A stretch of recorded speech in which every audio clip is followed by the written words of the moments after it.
What's up, everybody? Thanks for joining us on another episode of the Non-Applicable Podcast presents fantasy bookings And rumors. and rumors. Take two. I'm Chubbs. I'm one take. Twitter, well, let me try to do this the same order I do every time. Facebook, Twitter, and Instagram, na.podcast919. We're also there. It'll be on the screen. Like, share, and subscribe to the YouTube channel. Chanel. So we don't really have much for rumors. No. Which you'd know that already if we had not had to re-record this. The one of them being Vince McMahon rumored for an upcoming episode of Table for Three on the WWE Network. They don't know who's going to be with him. I'd like to see either Stone Cold and JR or King and JR. You're still slow down there, Chief. Sorry. Well, since I already know what I'm saying. It's like if I have to type like a paper or something and I'm copying what I need to, I'm just like, go. Other rumors is that... Wait, I interrupted. You didn't say who you wanted to say with Vince. Yeah, I did. Oh, you did? Yeah. Oh, I didn't hear it. I said Stone Cold and JR or JR and King. Oh, yeah, that's right. My bad. So people have been thinking that the Revival are the ones that attacked Enzo. WWE may have hinted at something different. May have tipped their card. Yeah. So Corey Graves was saying on Monday Night Raw that he'd like to shake the hand of the man that's attacking Enzo because he doesn't like Enzo. Then cut to Cass is standing out there looking all mean, saying something to Corey. And then saying you got something to say about me, say it to my face. And then they shake hands. So, which I didn't think of when it happened, because I remember when Cass came out, I was like, yeah, it made no sense. Why is he saying that to Corey? Corey didn't even allude to anything about him. Right. I don't even remember Corey saying that thing about shaking hands, but I do. I remember him saying that, but so there's that. And there was the thing that there's a rumor that technically the Revival wasn't even supposed to be in the background of that interview with Sasha, but so many fans saw it and went wild on Twitter and adding WWE that they thought they needed to get ahead of the game, so they decided to have Revival come in and drop the promo that they did saying that, it wasn't them. Yeah. Which I guess I get, but why not let people speculate? Like, why would you want somebody to just... It could have just been a thought of they didn't want people to speculate to get away from what they're actually trying to do. I guess. I mean, it's so... Wrestling is so staged anyway. Why would you not want to be unpredictable? Yeah, they definitely don't do that enough. Right, so just let that whole thing happen with the Revival. Don't let them cut the promo that they cut. Just... Yeah. I don't know, that's just me. Also, Ring of Honor guy. Oh, you didn't want to do the Kurt thing? Oh, it's rumored that the whole text thing between Kurt and Corey Graves was something about Stephanie McMahon returning, and since Kurt and Stephanie have a checkered past, that's what could ruin him, because she's going to come in and just change everything that he's done. And yeah, they're still going to have to do it differently, because based on how Corey and Kurt looked and handled the text message, it can't just be, oh, Stephanie's coming back, because it literally looked like it was leaked information. Yeah, like even Kurt a Hulk Hogan sex tape. Yeah. It has to be something kind of controversial. Right. It can't just be, oh, Stephanie's coming back, unless it was a message to corporate from Stephanie saying how Kurt's screwing up and she doesn't like it, so she's coming back early. Which would be BS, because he's been doing fantastic. Right. Yeah, but you can also add into it, there's rumors, or some people saying that it's possible that Stephanie will find a way to blame the July pay-per-view name on Kurt and just be like, oh my god, that's an awful name. There were some other things I heard that people thought that she could blame on Kurt. Even the ratings of the show, because the ratings have been bad. Just, weird stuff like that. Oh, sorry, that's so funny.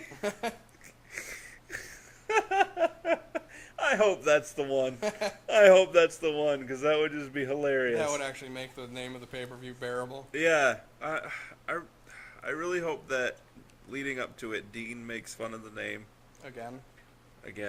Did he before? He has twice that I remember. Had the one the week where he started out the show where you got the phone call.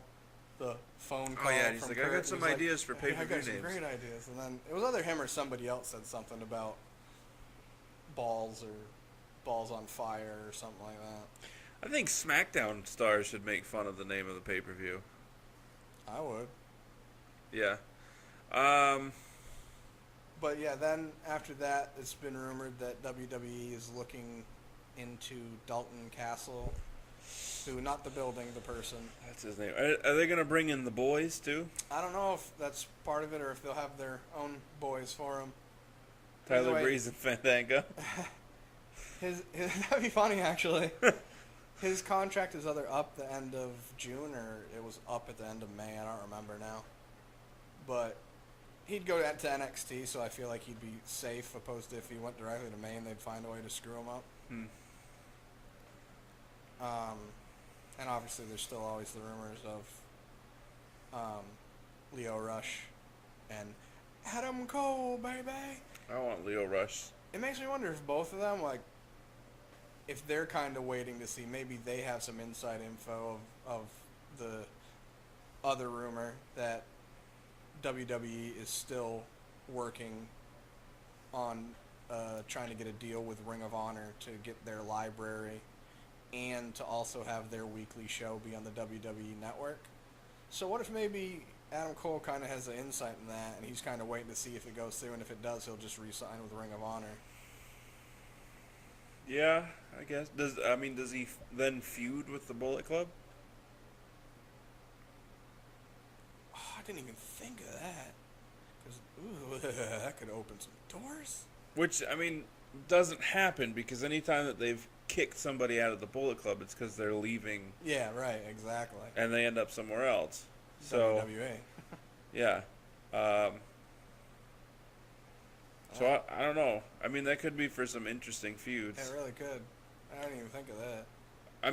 Imagine if Adam Cole does go to WWE, and then eventually, even though they said that if they don't end up going, the Young Bucks have said that they probably don't even see themselves wrestling still in like 8 years. Yeah, 8 to 10 years. Right. And, well, both of them, I'll say Matt's the one that said it, but Nick agreed, is that he said that if the Young Bucks were going to end up in WWE, it was going to happen and needed to happen within the next 18 months or it wouldn't happen. Right. Because after that time, they didn't see themselves. What if Adam goes to WWE? Goes to NXT. And then ends up on the main roster. And then the Bullet Club, Young Bucks, Kenny Omega, end up in WWE. That'd be so awesome. And then AJ and Adam Cole, and I guess Finn, they didn't really kick. Did they kick Finn out? Yeah. And did they kick AJ out? Oh yeah. Yeah. So the three of them team up to face Kenny Omega and the Young Bucks. Yeah, because if I remember correctly, they didn't kick out the Good Brothers. They gave them a peace out, see you later, thanks for being here type thing, like literally like bow to the crowd, let them pay homage. Yeah. Peace. So imagine that: Adam Cole, AJ Styles, and Finn Balor teaming up to go against versus Kenny Omega and the Young Bucks. That'd be awesome. And then you can add the Good Brothers as like, we don't know where we should go. Well, who's our allegiance with? You can also add in, even though he didn't have anything to do with the Bullet Club per se, you can add in Kevin Owens because he was he was part of Mount Rushmore, which was the Young Bucks, Kevin Owens, and Adam Cole, and he got kicked out of PWG when they knew he was going to WWE, and he went out on his back, is what they like to call it, because if you're going to be going to WWE, they make you lose your last match. Well, he could do Kevin Owens things and like burn the candle at both ends and try to stoke the fire between the two. Sort of like, I'd love to see this out of Kevin Owens, sort of like when John Cena with AJ and Miz. Mm-hmm. Yeah, you could tell. I could love to see Kevin Owens doing that. Ooh, you gonna let him talk to you like that? Ooh, did you hear what he said? Yeah, no, that'd be hilarious. That would be. That would be awesome. You know, the other thing We just decided. the other thing I was thinking of is we had said in a previous episode a while back about how the whole thing with the Monday Night War is what progressed WWE to what it is now, Right. and you know, you have things like Ring of Honor, New Japan, that are, you know, pushing the envelope and causing people to look elsewhere for their wrestling. Yeah. But I'm wondering if, since they aren't live, if that's the only thing keeping Vince from being like, well, it's not really a big issue. New Japan technically is, aren't they? Can't you watch, or is it just their pay-per-views? It's gonna start airing on. Well, no, because it's. No, I mean even on their website. You can go on their Oh, website. I don't know their website, but on Access TV, starting Tuesday at 5 a.m. Every day at 5 a.m. some New Japan stuff airs. Right. So I'm, unless they do stuff every day, I'm going to assume that it's not live, and it might just be doing it leading up to the War of the Worlds. War of the Worlds, which will be on Access TV, July. So you can come over and watch it. At 5 a.m. I'll record it. Yeah, you will. I still have that from the Ring of Honor episode that was actually the crossover in New Japan. I just barely deleted it. I still have that saved because it was just an amazing match. So I think that's all we got for rumors. No, the other one that I had was that along with Ring of Honor.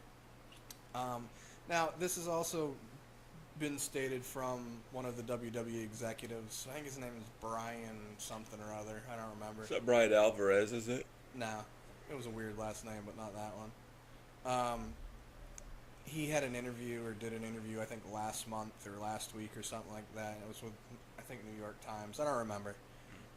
Either way, it's a WWE executive that said the whole thing with ROH, Ring of Honor, is still kind of in the works. When I say in the works, they're talking about it, but it hasn't gone too much further than that. And then the other two in the same boat is ICW and Progress, which are two main UK wrestling promotions. And that's also to get their library and have them do their show on the WWE network as well. Also, Lita, also known as Amy Dumas, is being reported that she's going to do commentary alongside JR for the Mae Young Classic. That'd be cool. Which is the women's 32 women tournament. Yeah. It could also lead into a return. She's been doing some matches. Yeah, it could lead to a return into the WWE ring. They're kind of cool. Yes and no. I mean, if she can still, I mean, she's 42, and nothing against age. Age is just a number, and if you take care of yourself and you know. I saw one of the matches. I think it was one of her first matches she did a couple months or so ago, and you could tell she was rusty as hell. Yeah, I would assume it's like riding a bike, though. I think some of it's going to come down to you. After not taking bumps for a while, you got to get mentally re-equipped to being able to take those bumps because they hurt. They jar your body. She's got plenty of time. Yeah. So that could be cool. I would like to see Trish come back. I thought of another rumor when you're done too. That's it. Go ahead. So supposedly 5-Star Promotions they're doing the 128-man tournament. The first show's already been canceled. Well, it's going to be rescheduled supposedly, but supposedly they're rescheduling all of them. Because they're trying to get CM Punk. Yeah, they're the ones that offered CM Punk $1 million, and then supposedly more than $1 million, but he hasn't responded yet. I guess there hasn't been news to why. Since there hasn't been news, people are like, oh, it just means that they don't have the money and they had to cancel because of this and this. It could have been, you don't know what it could have been. It could have been a double booking of a building, or you know, some. Or they only have 127 men, and they're really waiting for CM Punk to say yes. But it's an event that's supposed to take 6 months, something like that. And they're traveling all over the place. I don't see him doing it unless he's gonna win. I've said that before. I just don't see him doing it because I just don't. That's all I got. I mean, Some people are trying to say, "Oh, he's under the UFC contract. He can't do it." well, he can if Dana White allows you him don't understand that if Dana White sees money out of it, Yeah. he's a lot like Vince. If he thinks money's going to come his way, he's all for it. Why do you think he's willing to allow the Floyd versus to. Right, Conor McGregor. Conor McGregor? I mean, if they decide that CM Punk's going to win the tournament, Dana White could certainly turn that into money. Lots of money. Probably more had CM Punk not already been destroyed in the Right. UFC. But still. Because obviously one is fake and the other is not. So, whatever. So, I had a fantasy booking for everybody that I had talked about last week. I don't remember what I was getting at. So, I'm going to go back and listen to that episode, and then I will post on Facebook my thoughts on that. And because it had to do with the Universal title. Right. Do you have something off the top of your head that you'd like to... All my fantasy bookings aren't like. I did, but I don't remember right now. Okay, another possible spoilers for Oh yeah. Extreme Rules.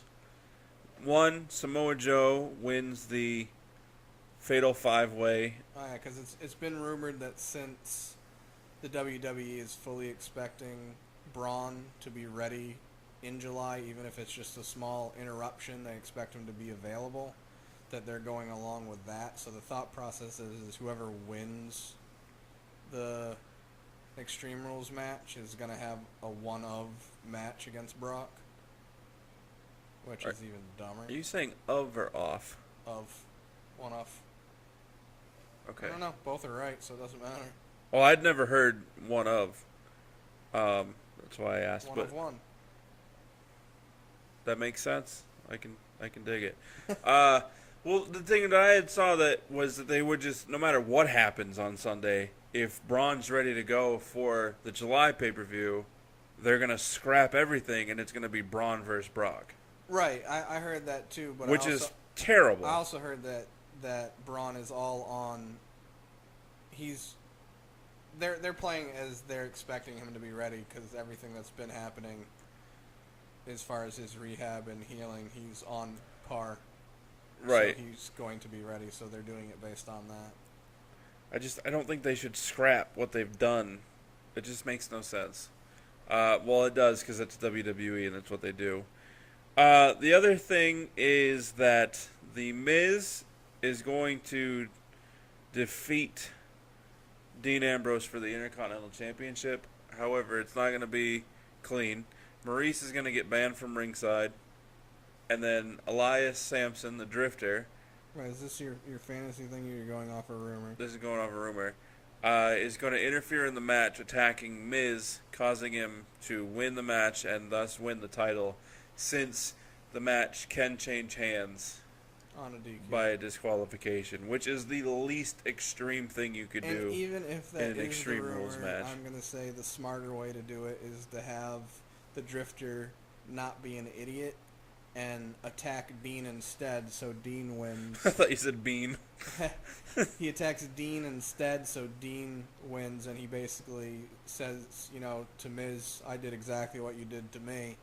And then it's also been rumored that the Miz and Drifter are going to have a feud, therefore it would lead into that. And Right. there are other rumors that Dean and Joe were supposed to be in a feud leading up to, I think, SummerSlam, where Joe will win the Intercontinental Championship away from Dean. Yeah, see, I hadn't heard that before I did. you I had don't mentioned it. remember where. I'd like to know where you get your stuff. Some of it's like, was it Wrestle Cage Inside or something like that? Wrestle Insider. Some of it's Wrestling Observer, I- cage side seats. Yeah. Okay. I get some stuff from Wrestling Observer, but I've heard that they haven't been as reliable lately because since Meltzer's more in with the WWE now, he just like blurts out stuff knowing that if he says 7 things, 5 of them are gonna be right. I feel like what WWE should do occasionally is if something gets leaked, swerve. Or start leaking bad information on purpose. Yeah, I mean, because nothing leaks unless you want it leaked. Right. Because, you know who's involved in everything. Yeah. Yeah. So I hear some stuff from Ollie the Davis on Wrestle Talk as well. Also, is it Sports Kita? Yeah. I can't stand them. I think they've been wrong more often than they've been right. Yeah, there's another one, not them, but another one like them, that they had a rumor that supposedly WWE is leaning towards, I don't remember the whole go-around of it, but basically leaning towards something to do with Finn, and it ending up turning into starting the Balor Club with the Good Brothers. Yeah. I was going to write it down, but when didn't WWE.com post a picture of them together? Yeah, supposedly that's why they had Carl and Finn have a match that right. one day. And they've had one in house shows as well. Yeah, because that was kind of out of the blue. Yeah. I don't really... We're failing our audience for the title of our show. Full disclosure.